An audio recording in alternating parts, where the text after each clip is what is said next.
Good morning, everyone, and welcome to the 16th Texas Wireless Summit. Thank you all for being here. We're very excited for this event. This year's event, as you all know, from studying the program diligently, is on AI and the mobile device. So this is the intersection of a lot of the expertise and focus of WNCG, the Wireless Networking and Communications Group, which is organizing and sponsoring this event. As many of you know, WNCG also has a subcenter called Minds, UT Minds, which focuses on the analytics side, artificial intelligence. WNCG, of course, and the other center, SAVES, they've been focused traditionally on all aspects of wireless and different applications. So we're really excited about today. I want to take this opportunity to tell you all that while this event is highly focused on wireless, it would be great if we could all remember to turn off our cell phones during the presentations.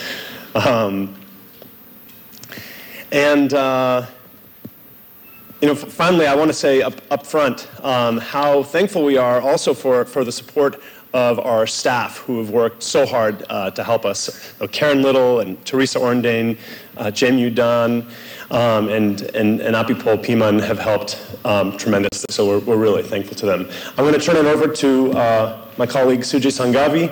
The two of us are co-organizers. This year, Sujay will tell us a bit about the program. Okay.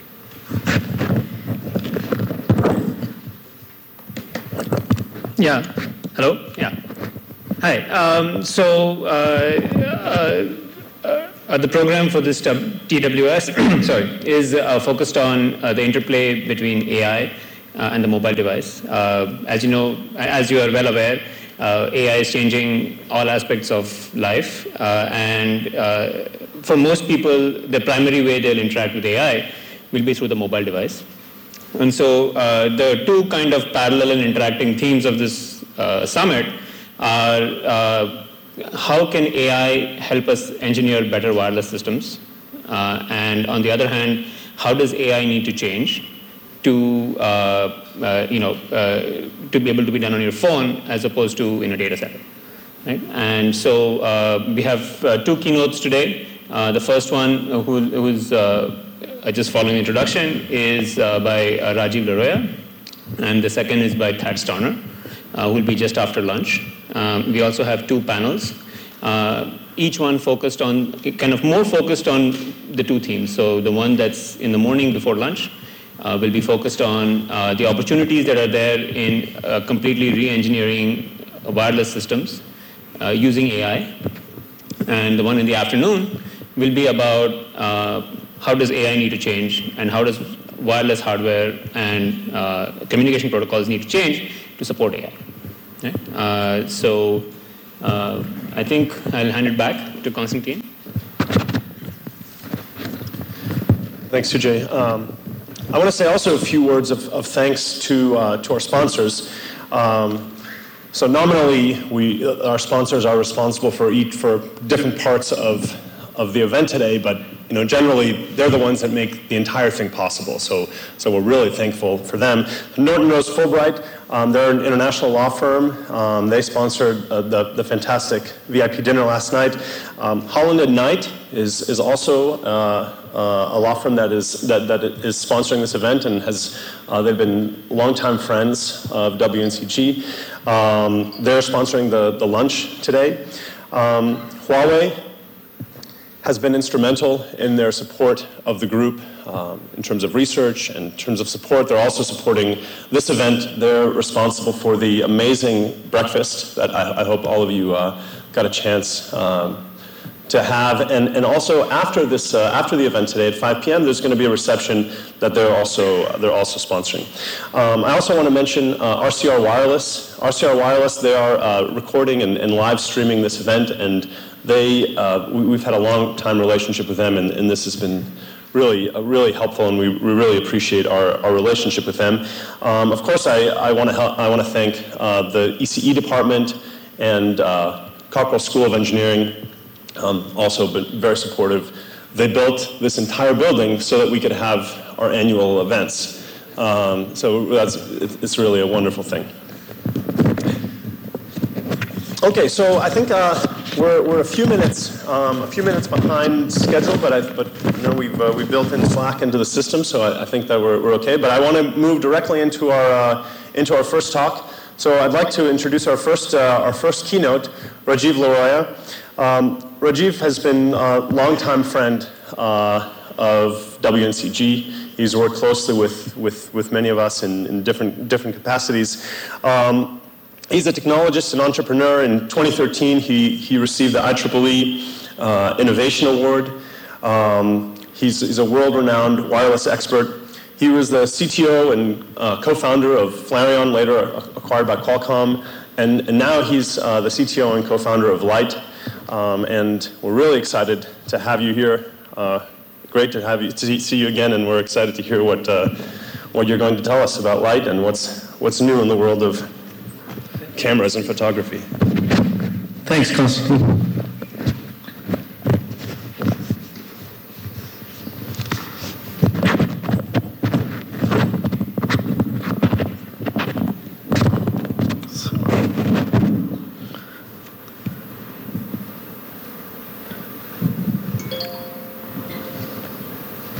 Yeah, my talk doesn't directly relate to wireless, but I heard today that you guys are moving beyond wireless into other things, and it does connect with wireless devices, though. One of the very important uses of our smartphone today is to take pictures. So photography is a key driver of sales for smartphones as well. People compare smartphones and say which one is a better camera, and generally that drives the sales of these things. So how did I get into this? You know, as you heard, my background is wireless. But a few years ago, I bought a lot of camera gear, lots of lenses, expensive lenses, and then the smartphones started to get better. And I found myself taking most of my pictures with my smartphone rather than my expensive camera gear, which was frustrating to me, but convenience always trumped quality. And that's when I began thinking, well, maybe there's a better way to design cameras that don't lead to such a big size of these cameras that makes them difficult to carry. So I started looking into the problem, and it was interesting to me, but I always thought, somebody should solve that problem. And I finally figured out that even though it's not a very hard problem to solve, but it's going to be a while before somebody actually solves it, because it involves two different areas with very little overlap. Okay, better? So solving a problem like that requires expertise, obviously, in digital processing of signals, but it also requires expertise in optics. And the overlap between those two fields wasn't very big. I mean, there are people who are experts in both, but that's not a very large community. It kind of reminded me about wireless, because when I got into wireless, it turned out that there were two different communities. Actually, there were three, but there was data community, there was wireless community doing voice, and then most of those communities were on the digital side of things, and then there was the RF community. The people who did RF didn't understand anything about anything digital, but people who did digital processing usually treated RF as a black art, and so there was an opportunity to look at them as a system and do the right thing. So this sort of problem reminded me of something similar, so I got interested in it. So, as I said, photographs are now the new communication medium. As a humanity, we take more pictures every year than we ever did in our entire history before the year 2000. And it's only increasing, and people are using their smartphones, which they carry with them all the time. So it's a somewhat interesting problem to solve. So what is the problem with high-quality photography? Well, the cameras are big and bulky to carry around. So as a result, they mostly sit on shelves. People buy cameras because they're getting married or having a child or going on a safari, and they use it once or twice, and then it basically sits on a shelf. And I'm sure many of you can relate to that if you ever bought a big camera. I know I did, and I talked to several people who share that experience. The problem is size, right? And so the problem we solve, oops. Oh. Okay. I'm trying to get, okay, it doesn't. Okay. So bottom line is, so I started a company. This is not a commercial for the company, by the way, but it does tie into the story a little bit. So we created this camera we call the L16, and the reason it's called the L16 is because it has 16 individual cameras and lenses and sensors. So 16 individual camera modules and 3 different focal lengths. And the thing about this camera is that it uses components from the smartphone industry. So they're all smartphone-sized sensors, and they're all built in large volumes because of the smartphone industry. And so we basically created a camera which takes many pictures simultaneously and then combines those pictures into a high-quality picture, rather than a camera which takes a single shot, which is what a conventional camera does. And therefore, we'll talk about it, it's a big camera because it needs to gather a lot of light and take good pictures. So we started about 40 years ago or so. Since then, computational photography has gained more momentum. Lots of smartphones are now coming up with multiple cameras, mostly to offer some kind of zoom ability, but also to gather more light and fuse images and make better images. But all of these generally have very small baselines, which means the separation between the cameras is usually very small. They put them as close as they can put them. And because of the stereo effect of separating the cameras, they get some depth information, and they can provide some bokeh effect in the pictures, final pictures. I used to give this talk many years ago. I had to explain what bokeh was, but since smartphone guys have now popularized the term, I assume everybody knows what that is. So we're also simultaneously working with, embedding the technology that we've developed into smartphones. We typically put, a couple of different focal lengths, many modules, and relatively large baseline, which is different than what traditional smartphones do. Of course, we heavily rely on computational imaging to fuse these images together to create high quality images. And since the baseline is larger, we have more accurate depth. Information to render more realistic bokehs, perhaps. So computational camera is a big picture. I spoke a little bit about this before. So this is systems technology. We're not developing new kind of camera modules or lenses or sensors. We're capitalizing on everything that exists. We've come up with systems technology on top that uses many of these things and then digitally combines the images. So a lot of the cell phone cameras have helped us quite a bit because thanks to cell phones, we have very high resolution sensors available at relatively modest costs. Today you can easily get cell phone sensors to 16, 20 megapixels. Some even claim 40 megapixels, but that's not true color sensors. But there's still sensors available at 40 and 48 megapixels that go into actual cell phones.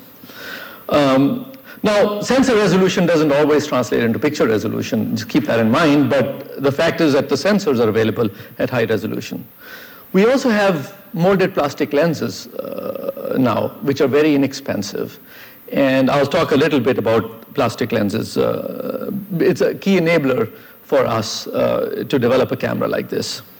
Now also we capitalize on the Android operating system, so we don't have to build all of the user interface and all the other apps that you can run and the communication, everything from scratch. We can just leverage what already exists. So thanks to smartphones, we get a lot of stuff for free, and then we just put system technology on top.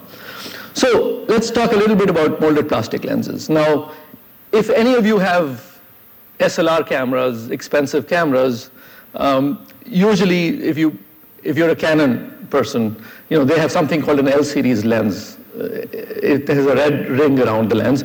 If it's an L series Canon lens, you pay an arm and a leg for it. It's a very expensive lens because they have a Canon proprietary material in it called fluorite, which they have patented, and it has supposedly exotic optical properties.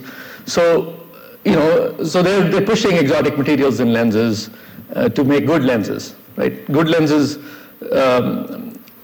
So it turns out that if you want to build a camera and you want to use a lens, a single lens element is not good enough. It leads to a lot of optical aberrations. You don't form a good, crisp picture.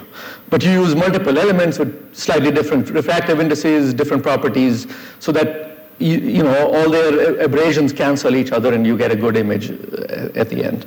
So clearly, the established companies are going into exotic materials, and smartphones are building plastic lenses. Now, plastic isn't even a good material from an optical property point of view. It's not the best material you can have, but yet smartphones take good pictures. It turns out, actually, the plastic lenses can actually be better than glass lenses. Not that plastic is better as a material than glass, but it turns out if you design modern lenses, lenses using modern computers, the so-called spherical surfaces of the lens is actually not the best surface of the lens. A slight aspheric correction typically cuts down the aberration significantly and produces a much better picture. Now, glass is a hard material, and if you have to put an aspherical correction on a lens, it's a very expensive grinding process. It's called fitting. You only have to shave off a few microns here and there, but it has to be done very precisely. It's a very expensive process. So a typical 14-element glass lens might have one aspheric element to correct for aberrations. Whereas plastic lenses are molded. So when you mold a lens, whether you mold it into a sphere or an asphere, the cost is exactly the same, and very small, actually. So these plastic lenses, therefore, today, this technology has been perfected over the past 7-8 years to the point where they're diffraction limited, which means they're as good as physics will allow them to be for their size. You can't make a better plastic lens for that size. They're nearly diffraction limited. So they've gotten very good. Sensors, again, have gotten very good either. So then the natural question that arises is,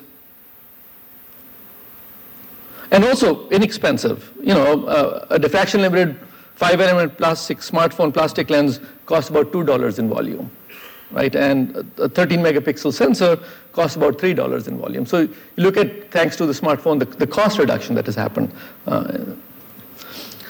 So if smartphones have very good lenses and they have high-resolution sensors, then what's the need for DSLRs? What's the limitation of smartphones? Why don't they take the same quality pictures as big cameras do?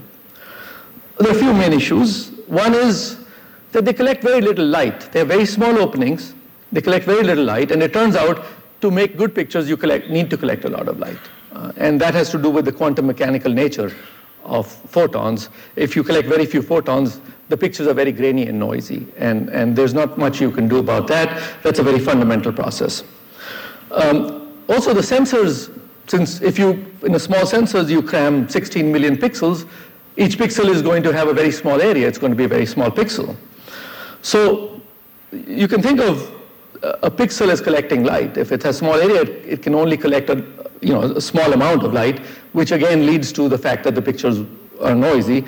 And even if the smartphone lenses were big and could collect a lot of light, it still wouldn't help very much because the pixels cannot capture all of that light, so you will end up with grainy pictures.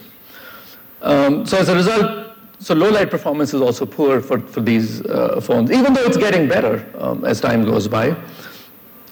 The other thing is they're capturing essentially a single perspective. They have a small opening which captures one perspective of the picture, and so therefore they offer no control over depth of field because they really don't capture much depth information. You need more than one camera to do that. You need different perspectives. Also, because of the size limitations of smartphones, typically you don't have much zoom ability in the optics of a smartphone. So let's just briefly touch about the dynamic range of small sensors or small pixels. You can think of the pixel as a cup that collects electrons. It actually collects electrons. You can think of it as collecting photons. Now, it has a limited capacity. Today's modern smartphone sensors have a total capacity of about 5,000 photons per pixel. Now, that's not a whole lot of light energy. It's a very small amount of light energy. If you want to record 1,000 shades of gray using a 10-bit A to D converter, each level of the A to D converter translates to 5 photons. That's small, right? And at that small energy levels, or that small photon count, the arrival of photons is a probabilistic process. It's not a continuous flow of energy because photons are particles. You don't get half a photon. You either get a photon or you don't get a photon, and that's the quantum mechanical nature of light. And this arrival process is a Poisson arrival process. It has a Poisson distribution. So if the right number of photons for a certain illumination of an object over the exposure time at a pixel was 10 photons, that doesn't mean every time you take a picture you will get 10 photons. Sometimes you'll get 10, sometimes you get 20, and sometimes you might get 0, and there's a probability distribution. So you're not actually recording the correct value. You're recording the correct value with a lot of noise on it, and this is a fundamental source of noise. So this, having small sensors and small pixels, therefore limits the dynamic range of the picture that you capture. So what's the solution? Cell phones, the lenses are great, the sensors are high resolution, you have small light gathering and small pixels, so why not use many of them? They're inexpensive and they're small, so you can use many of them. If you use many of them and then appropriately combine all the light energy that you gather, then you actually collect more light than a single sensor would. You also increase the effective pixel area. If you use 10 sensors instead of 10 cameras, then your effective picture acts as if it was taken by with a pixel 10 times the area. So you get better dynamic range.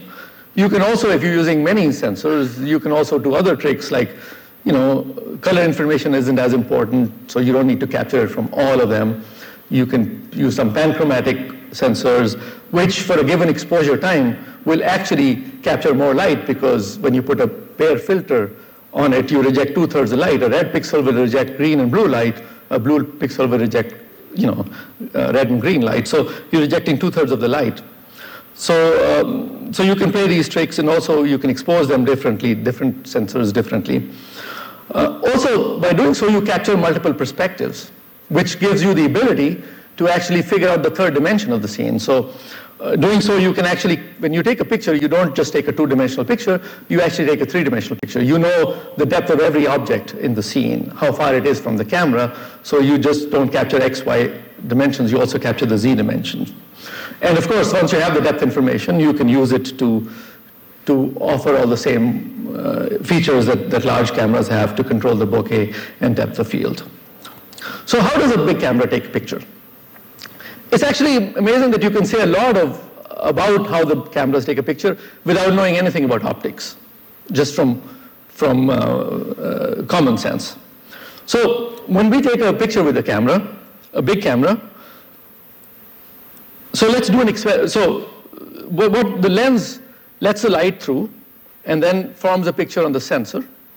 The sensor then digitizes the picture, right? That's how it works. So let's do an experiment.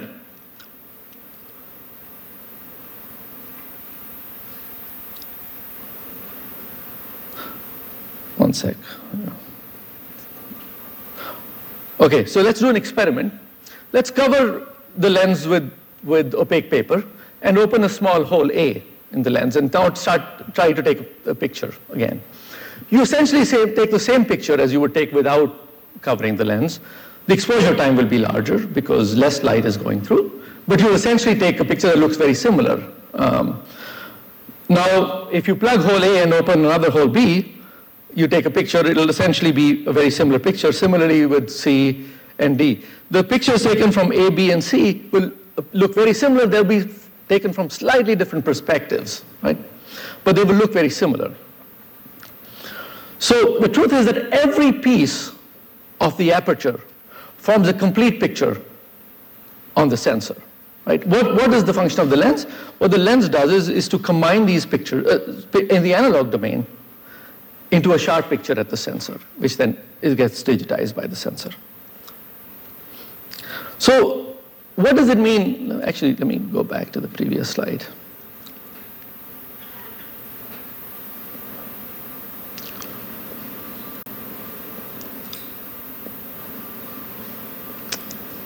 Okay, what does it mean to focus the lens on a certain object?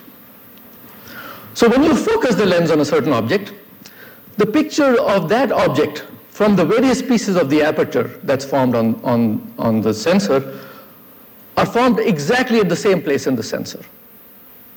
So that object is sharp. Whereas pictures of other objects that are not in the plane of focus, that are a different distance from the camera, are not all formed at the same place. So those objects are rendered blurred by the camera, by the lens. And the amount of blur depends on the opening of the lens and how far you are from the plane of focus. But the way the lens focuses is basically in the analog domain. It combines the pictures of all the objects in the plane of focus so that they're rendered sharp, right? That's what it does. So how can we use multiple lenses to simulate a big lens?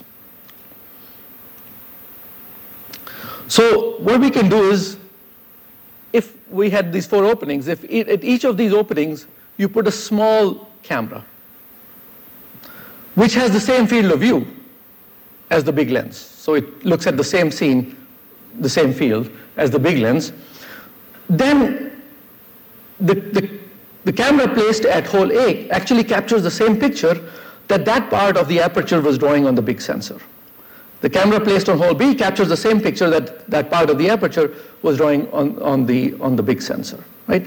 So you've captured the pictures that those pieces of the aperture were forming on the sensor. You've captured them individually. You first digitized them because you've captured them with a digital camera. And now that you have those individual pictures, you can combine them any way you want. You can combine them the way the lens would combine them, right? And create the same. So you basically, what you do is, if you take multiple pictures, you can emulate a big lens and offer all the same features of a big lens. You collect more light.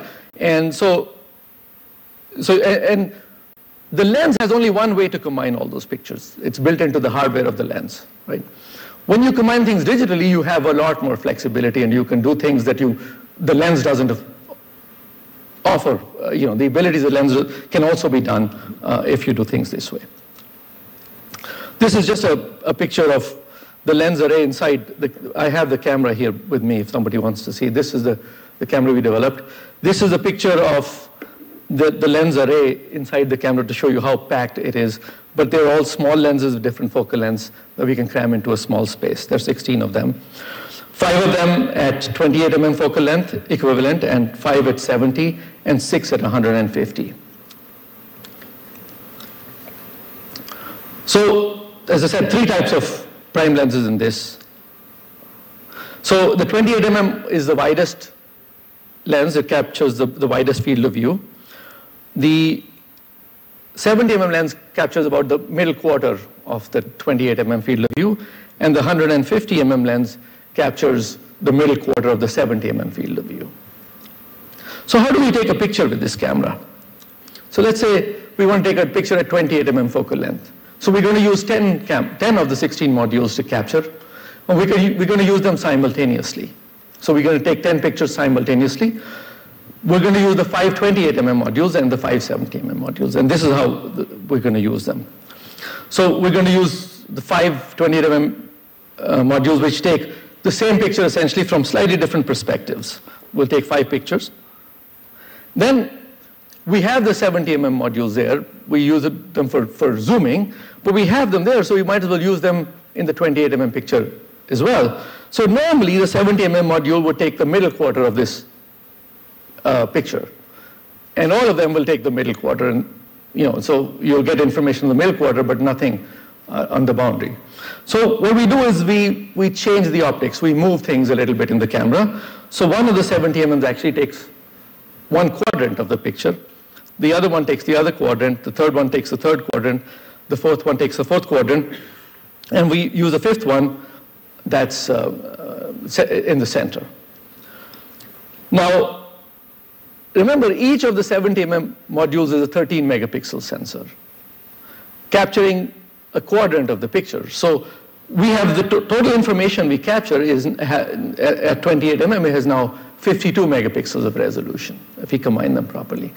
The amount of light gathered by this method is 10 times, nominally it's 10 times what a single sensor would capture, and the resolution is 4 times. Now, to go to a lens that can deliver 52 megapixel resolution for you, the optical complexity is tremendous. The lens design gets more complicated the higher the resolution you want, because, especially for these small plastic lenses, because of the diffraction limit. The diffraction limit limits the resolution you can get for a certain opening. To get higher resolution, you have to make the opening bigger, or in technical optical terms, you have to reduce the F number of the lens, and that exponentially increases the complexity of the lens design. But to get higher resolution this way is at linear complexity. It actually comes for free for us, because we were going to have those multiple modules to capture more light in any case. By rearranging them in this manner, we get the resolution benefit for free. So finally, then we take these 10 pictures and we fuse them into one 52 megapixel picture at 28 mm. So as a byproduct of fusing these things, for each picture, we end up determining the depth map of the scene. So if this is one of the pictures, the depth map, for some reason, build isn't working here. I'm sorry. Well, it was going to show a grayscale depth map, but we'll come back to depth later. So this is just repeating the same thing I showed you with actual pictures. Let me just go through that.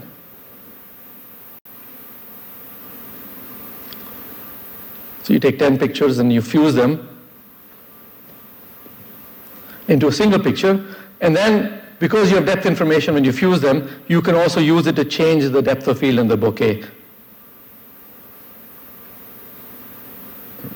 I don't know if you noticed that change in depth of field, the background.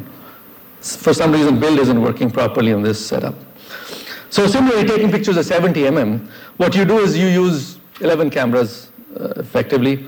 You use the 570 mm cameras, but now we move the optics so that the 570 mm cameras are essentially taking the pictures of the same scene from slightly different perspectives. So you take 5 pictures. But now the 150 mm cameras begin to tile the field of view of a 70 mm camera. And we can take these pictures and then again combine them into a 52 megapixel picture at 70 mm. So we computationally generate the final image. We combine the 10 images. To combine them, we first generate a depth map, which tells us how far each pixel in the picture is from the camera. And then we use that information to fuse these images appropriately, because you want to fuse information from the same object from different cameras. So we can control depth of field, we can control bokeh. We can also control perspective. So the final image can be rendered from many, many different perspectives. We capture 5 perspectives of the whole scene. We can render them from any of those perspectives. And with enough computation, we can even render them from an arbitrary perspective that actually wasn't even captured. So this is vanilla variety implementation, but we can do better things, as I mentioned before. We can expose the different camera modules differently. We don't have to expose, we're taking simultaneous pictures, but we don't have to expose them all the same amount. And therefore, we can further enhance the dynamic range of the pictures we capture.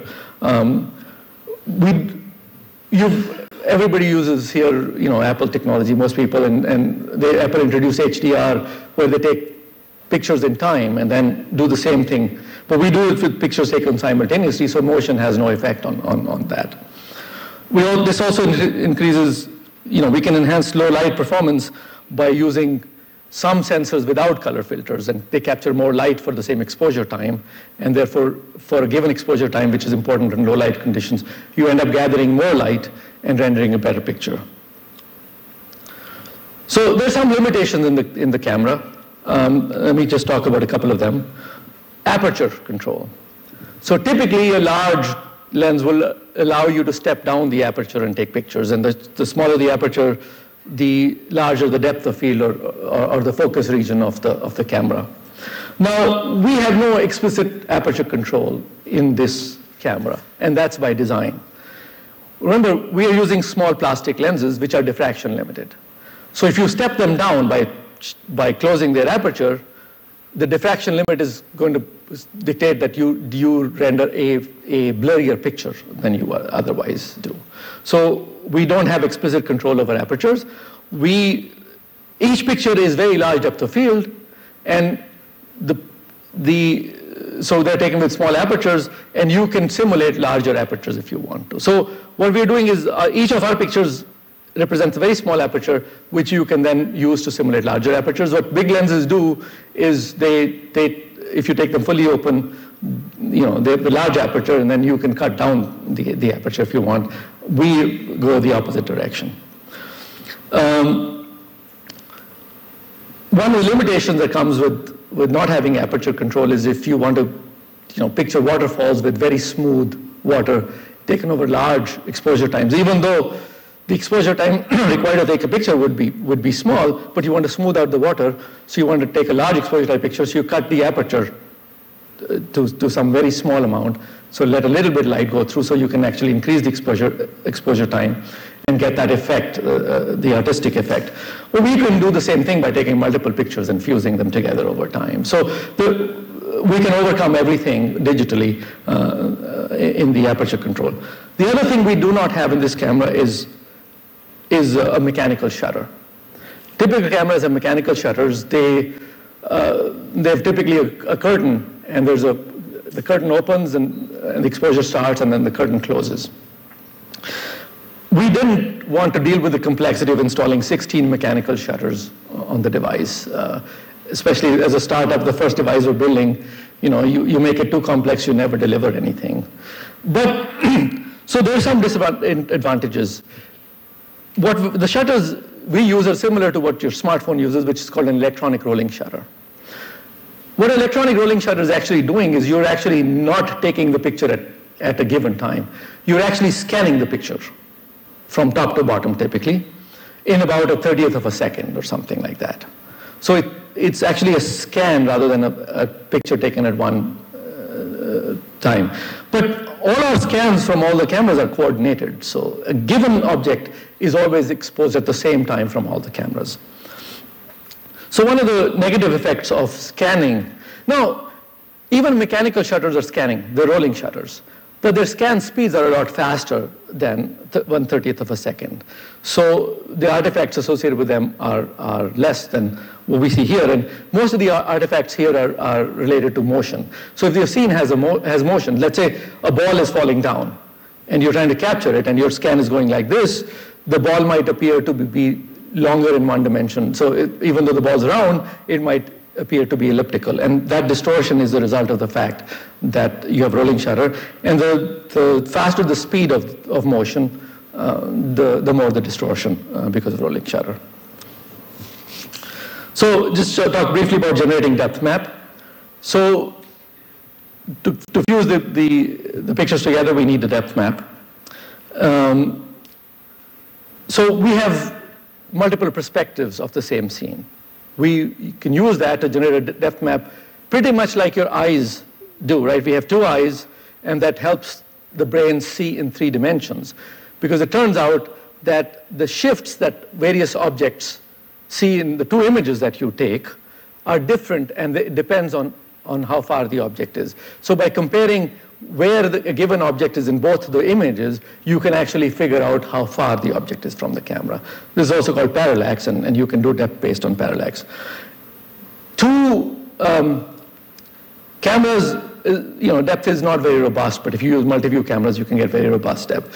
Of course, the brain does a lot of extra processing that gives us robust depth with 2 eyes, but we don't do all of that processing in the camera. So to get robust depth, it's better to use more cameras. So one of the things that is required to get a good depth map is a calibrated camera. Right? Camera calibration is very, very important. Now, what is camera calibration? Well, I showed you a camera. There are various camera modules in there. They're all looking in this direction, right? And you mechanically arrange them at manufacture time to look in this direction. But can you guarantee everybody's looking exactly in this direction? Maybe one of them is looking here, one of them is looking 1/4 of a degree or 1/2 a degree this way, because there are mechanical tolerances in everything that you manufacture. So you design it to do a certain thing, but it doesn't always do that, right? So they're not all, the optical axes are not exactly parallel, they're not aligned, they have strange angles between them. Small, but they do. So it turns out that all of that is not such a big issue if you know what the changes from manufacturing process is. So one of the steps that the camera at manufacture time goes through is a calibration at manufacturing, where after the camera is manufactured, you put in a test rig, you take many pictures of charts and stuff, which actually help you figure out all the parameters of the camera, whether, what the angles of the various cameras are, whether the sensor is slightly rotated. When you mount a camera, you want to mount it like this, but it could be mounted slightly rotated. So you figure out all of those parameters that are important. And you need to use those parameters to actually then determine the depth. And so the calibration is actually easier said than done. It's one of those things that a lot of people have a lot of challenges with. The accuracy of depth that you get from your depth map generally depends on the baseline. The larger the baseline, the more accurate depth you can get. So the more separated the cameras are that you're using, the more accurate the depth is. And in general, close by objects, you can determine depth to much higher precision than if the object is far away.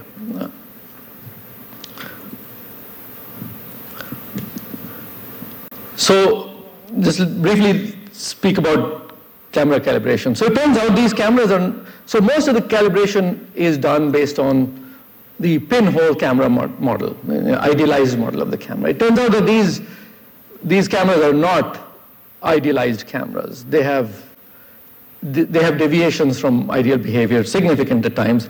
And how well you model those things actually has a direct implication on how good calibration you can get. So you need to model the distortions of the lens, and the other thing you need to model is, so the calibration is two parts. There's geometric calibration part, which is basically the geometry of all the lenses, and there's a photometric calibration part, which is, which calibrates the intensity of light that you're measuring from these cameras. So cameras are different, and you're going to compare pictures, see where this pixel is in this camera, and the sensors are not identical.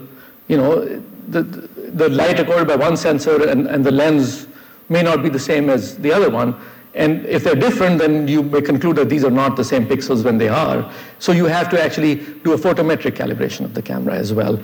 And those two are very essential to actually get good depth and then therefore fuse the image as well. So let me just give you an example of depth maps we compute. Some people might recognize the individuals here. Anyway, so you can see, and there's a reason I'm showing you this, it'll become clear later. So here, the way to interpret the depth map is that darker shades of gray are farther from the camera, and lighter shades of gray in the depth map represent objects that are closer to the camera. So one of the important problems today, and there's a lot of energy and money focused on solving, is the problem of autonomous driving or autonomous navigation, driving of cars or navigation of robots, service robots, So it's a problem that's getting a lot of money and attention these days. And the most common solution to this problem, in order to navigate, if a robot has to navigate a 3D world, taking a 2D picture is not good enough for a robot to navigate a 3D world. It turns out that you need the information on the third dimension as well. And the most common solution for that today is use LiDARs. So these are devices that shoot laser beams and determine in a certain direction at a certain angle, and then determine how long it takes for the laser beam to come back. And from that time difference, it actually figures out quite accurately how far the object is. The problem with LiDARs is they're very expensive. And the range is limited because to get higher range, you need more power because the laser has to travel farther away and then gets diffused, and the energy has to travel back for you to see it. They're active devices, obviously. And they don't give you a very high resolution depth image. The best of them can do about 1 million points per second, which if you want 60 frames per second, per frame is not a whole lot of resolution, and that's in 360 degrees. In the direction you travel, it's only a few thousand points or something, so you have a low resolution depth map at best. Now, one of the obvious applications of what we are doing is if we have good depth information that we can passively determine using multiple cameras, then it's a reasonable thing to say, well, can we use it for this purpose as well? And we are actually actively doing that, work in that direction. The other advantage we have, so we don't emit any lasers. So, when every car going down the street is emitting lasers in every direction, some of the effects of those on your eyes and other things are not known right now, and nobody cares about it because there are not enough cars doing that yet. And what is also not clear is how they interfere with each other, right? If yours is the only car doing it, it's one thing, but if every car around you is also doing it, is there interference? Those are some of the issues that are not known. LiDARs are expensive, but passive optics is very inexpensive, right? You need inexpensive lenses and a compute engine basically to determine depth. The big advantage in a car as opposed to a camera that has to fit in your pocket is the big advantage is that you can put very large baselines. You can put baselines that are up to 2 meters actually in a car. And that gives you very accurate depth and a very large range over which you can determine depth. And the depth is very high resolution in terms of 2D resolution per pixel. So there are a lot of potential advantages here. And so what I know that people here work on machine vision or deep learning as well. So I just wanted to tie it to that a little bit. So we can get depth from the system, but I'm going to show you some depth maps and propose something that hopefully somebody will pick up and we want to work in that direction. So the idea is, can we use depth for scene segmentation as well? So I'm going to show you some depth maps. These are we just took pictures, any pictures that had people in them.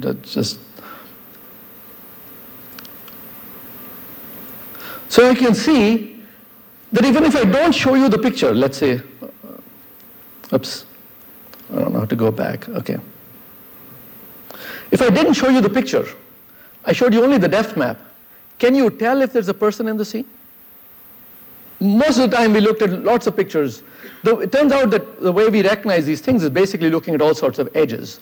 So when you do machine vision and you try to recognize whether there's a person in the scene or a dog or a cat or an elephant, you are trying to look at all the possible edges and see if any combination of them is going to explain an elephant or a dog or whatever object you're trying to recognize. And a picture has lots of edges. Most of the edges are just that do not belong to the object, just act as noise in your process of determining what you want to see. Turns out that the most important edges are actually the depth edges, which a 2D picture does not capture, right? So if you just look at the depth edges, I'm not saying this is the only technique that you should use, but there's a reasonable chance that you can just segment the scene based on just depth alone. Now think about what that means. The amount of information in the depth, and I'm not even looking at, I forget the grayscale, just look at the silhouette, which is basically a one-dimensional curve that represents the object. And that is good enough to recognize or segment the scene for a lot of cases, right? The amount of information in the silhouette of an object is very, very small compared to the amount of information in the image itself. So my gut tells me that the amount of compute required, therefore, when you have very little input data coming in, to segment the scene has to be much less if you start with depth information than if you start with the whole scene, right? So, but it's not trivial to use depth information. If you just put it in CNN, it's not a structure is not conducive to using this. It doesn't deal with one-dimensional signals embedded in 2 dimensions. But I would encourage graduate students and others to look at that.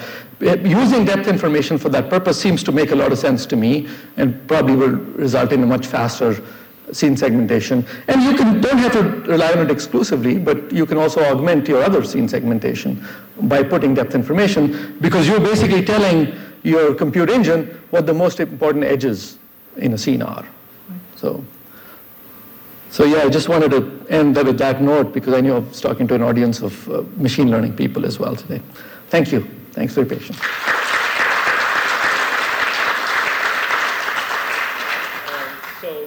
We have time for a few questions. Yes, questions?